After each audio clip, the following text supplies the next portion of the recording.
This is a Mission Impossible take. So I'm watching them all. I wanted to watch them all before watching the new one in IMAX, but my dad was visiting, so we watched the new one in IMAX together. And I had only gotten through like the third or fourth one at that point. I was through the third one and like the beginning of the fourth, and then I finished the fourth, and now I'm on the sixth one. But the fifth one was incredible. I think it's like the best one since the first one. But here's the thing.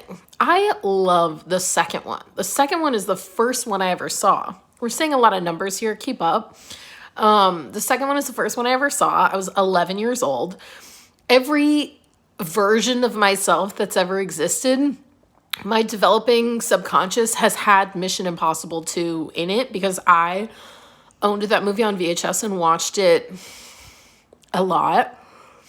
And I think that people shit on the second one.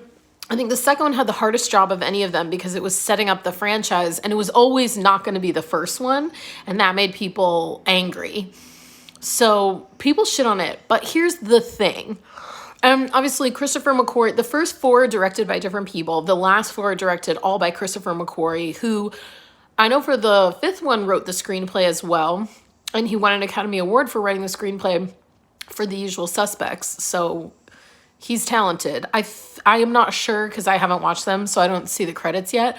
But I think I'm assuming he wrote the screenplay for all the other ones. But here's the thing, folks. We're not getting the fifth one where a gun is a flute without the second one. The second one, John Woo, he's blowing up, doorways are in flames and a single dove is flying through in slow motion and then Tom Cruise is passing through the negative space. I mean, I hate when people look down on the campiness as if that's bad, and it's like, no, that's what that paved the way for what it turned into, which is a more refined and tightened, I think, version of itself, where it's a tiny bit dramatic and over the top. I mean, it's very dramatic and over the top, but in a more masculine way.